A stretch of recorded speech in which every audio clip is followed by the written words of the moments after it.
स्केडियस absolute zero attack का use करता है, वहीं पर आर्चर्स इस्तेमाल करता है फाइटिंग टाइप के जजमेंट का। दोनों ही अटैक एक दूसरे के ऊपर लग जाते हैं, जिससे मैदान में एक बहुत ज्यादा बड़ा एक्सप्लोजन हो जाता है। रात में पूरे के पूरे स्टेडियम में काफी ज्यादा खतरनाक डिस्ट्रक्शन भी होता है। एक टाइम पर तो ऐसा लग रहा था कि पूरी जिम ही ढह जाएगी, पर लकीली ऐसा नहीं होता है। ऐश और सेबर दोनों ही काफी ज्यादा नर्वस होते हैं। ब्रॉक कहता है कि यहाँ पर ऐश के पास एक एडवांटेज है जो कि सेबर के पास नहीं है, तो क्योंकि स्केडियस सेबर का थर्ड पोकेमॉन है, तो अगर स्केडियस हार जाता है तो सेबर भी ये बैटल हार जाएगा, उसके पास कमबैक करने का कोई मौका नहीं होगा। बट वहीं पर अगर आर्सियस हारता है तो ऐश के पास अभी भी एक पोकेमॉन बचा होगा, वहीं पर स्केडियस एक्सट्रीमली वीक हो चुका होगा। ये बैटल ऐश के लिए आसान होगी। ओल्ड मैन भी काफी ज्यादा सीरियस होकर इस फाइट को देख रहे होते हैं। धीरे धीरे करके स्मोक हटना स्टार्ट हो जाता है और जब दोनों तरफ से स्मोक क्लियर होता है तो हमें देखने को मिलता है कि स्केडियस जमीन पर गिरा हुआ है। वहीं पर ऐश का आर्सियस खड़ा हुआ था। ये सेबर के लिए काफी शॉकिंग था क्योंकि उसने अपने स्केडियस का सबसे स्ट्रॉन्ग अटैक इस्तेमाल किया था एंड किसी भी पोकेमॉन के लिए यह अटैक खाने के बाद बचना बहुत ज्यादा मुश्किल हो जाता है। सभी लोग कुछ और टाइम तक वेट करते हैं, तभी आर्सियस की आंखें बंद हो जाती है और वो भी काफी जोर से जमीन पर गिरता है। दोनों ही पोकेमॉन ट्रेनर्स अपने अपने पोकेमॉन को उठने के लिए मोटिवेट करते हैं, पर कोई भी पोकेमॉन रिस्पॉन्स नहीं देता है। फाइनली रेफरी बैटलफील्ड पर आ जाता है और दोनों पोकेमॉन्स को चेक करके डिक्लेयर कर देता है कि आर्सियस और स्केडियस दोनों ही आगे बैटल करने के लिए काबिल नहीं है, यानी कि पिछले फाइट की तरह ये बैटल भी टाई हो जाती है।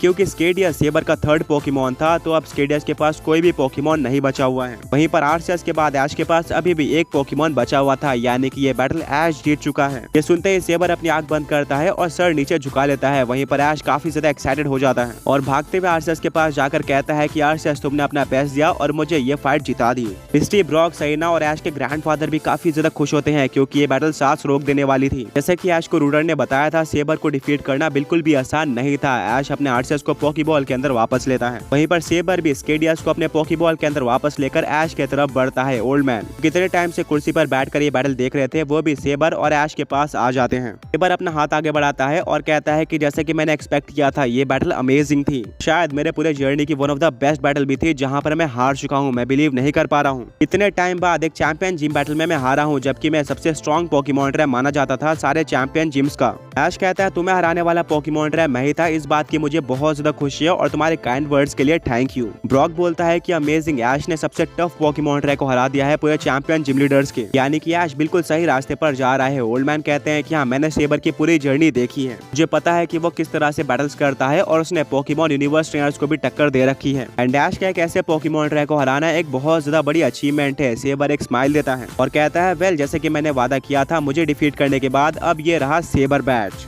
सेबर के हाथ में सेबर बैच था जो कि ऐश पूरी तरह से डिजर्व करता था एंड ऐश उस बैच को ले लेता है और कहता है फाइनली मैंने पोकेमॉन यूनिवर्स चैंपियनशिप के थर्ड बैच को भी अर्न कर लिया है, अब मुझे सिर्फ और सिर्फ एक और बैच अर्न करना है। वहाँ पर जितने भी पोकेमॉन ट्रेनर्स थे वो ऐश के सक्सेस से काफी खुश होते हैं, बट सेबर कहता है कि ऐश, बैटल तो मैं हार चुका हूँ, पर मैं चाहता हूँ कि आगे जाकर हमारा एक और रीमैच हो जहाँ पर मैं अपनी फुल पोटेंशियल को अनलीश करूँ और तुम्हें हराऊं। ऐश एक स्माइल देता है और कहता है डेफिनेटली मैं उस रीमैच के लिए काफी ज्यादा एक्साइटेड रहूंगा। सेबर आगे कहता है कि बाकी तुमसे फाइट करने के बाद मैंने रियलाइज किया है कि मेरे अंदर काफी पोटेंशियल है, इसको मैं एक चैंपियन जिम लीडर बन के वेस्ट कर रहा हूँ, तो अब मैं कोशिश करूंगा पोकेमॉन यूनिवर्स चैंपियनशिप में पार्टिसिपेट करने की। सुनने के बाद अगर कोई सबसे ज्यादा खुश होता है तो वो और कोई नहीं बल्कि खुद ऐश के ग्रैंडफादर थे, जो कि काफी टाइम से सेबर को पोकेमॉन यूनिवर्स चैंपियनशिप में पार्टिसिपेट करने के लिए मोटिवेट कर रहे थे। वो बहुत एक्साइटेड हो जाते हैं और कहते हैं कि ऐश, आज तक तुमने मुझे बहुत ज्यादा प्राउड फील करवाया है एंड अब तुमने इसी तरह की एक और अचीवमेंट अचीव कर ली है। तुमने सेबर को पोकेमॉन यूनिवर्स चैंपियनशिप में पार्टिसिपेट करने के लिए मोटिवेट कर दिया है, जो कि मुझे पूरी तरह से इम्पॉसिबल ही लगता था। आगे बढ़ने से पहले पिछले पोके क्विज के विनर्स ये रहे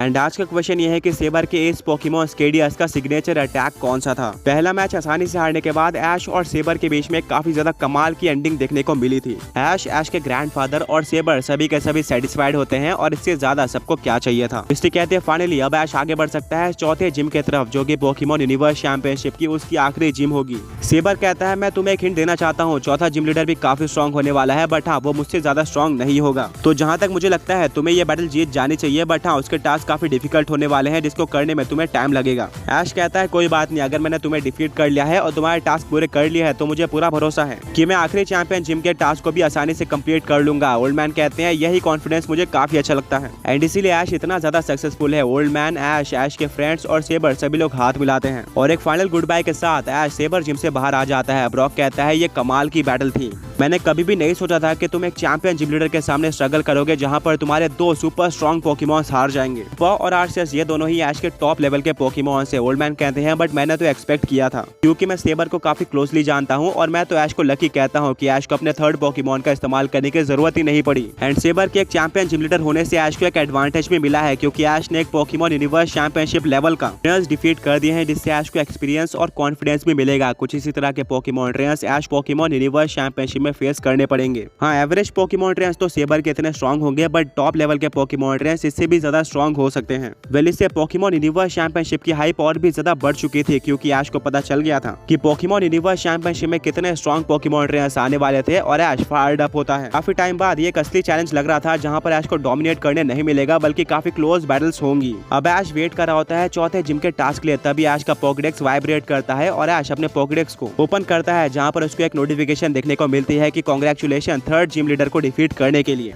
ये काफी कमाल की अचीवमेंट है और अब तुम्हें चौथे चैंपियन जिम लीडर के लिए टास्क डिस्प्ले हो जाएंगे। ऐश उस नोटिफिकेशन को क्लिक करता है जिससे उसको अगले जिम लीडर के लिए 3 टास्क दिख जाते हैं एंड हर बार की तरह ये टास्क डिफिकल्ट होते हैं। ब्रॉक सबसे पहला टास्क क्रिएट करता है जहां पर ऐश को फ्रेश 18 टाइप के पोकेमॉन्स को कैच करना था एट्रो रीजन के। इसमें पुराने पोकेमॉन्स काउंट नहीं होंगे। ऐश के ग्रैंडपा कहते हैं वाह, तुम्हें 18 टाइप के पोकेमॉन्स तो काफी आसानी से मिल जाएंगे, ये ज्यादा हार्ड टास्क नहीं है, बट हाँ ये लेंथी है जिसको करने में तुम्हें टाइम लग सकता है और यह इस टास्क का सबसे ज्यादा बड़ा पर्पस है। मिस्टी कहती है हाँ, इस टास्क के थ्रू ऐश का टाइम वेस्ट किया जाएगा। अब ब्रॉक सेकंड टास्क को रीड करता है जो कि ये था कि ऐश को सिल्क फॉरेस्ट के अंदर दोबारा जाना है जहां पर उसका एक टेस्ट लिया जाएगा। फिलहाल के लिए ये टेस्ट एक मिस्ट्री है और इसके बारे में और भी इन्फॉर्मेशन ऐश को फर्स्ट टास्क कंप्लीट करने के बाद पता चलेगी एंड ये टेस्ट ऐश को पास करने होगा। ओल्ड मैन कहते हैं पहला टास्क लेंथी है, वहीं पर सेकंड टास्क मिस्टीरियस है। ये दोनों ही अलग अलग तरह के टास्क है और पैटर्न को देखते हुए मुझे लगता है कि तीसरा टास्क हार्ड होने वाला है। ब्रॉक थर्ड टास्क को रीड करता है और जैसा कि ओल्ड मैन को फीलिंग थी ये टास्क सच में हार्ड था। यहाँ पर लिखा हुआ था कि ऐश को एट्रो रीजन का एक सूडो लेजेंडरी, एक मिथिकल और एक लेजेंडरी पोकेमॉन कैच करना है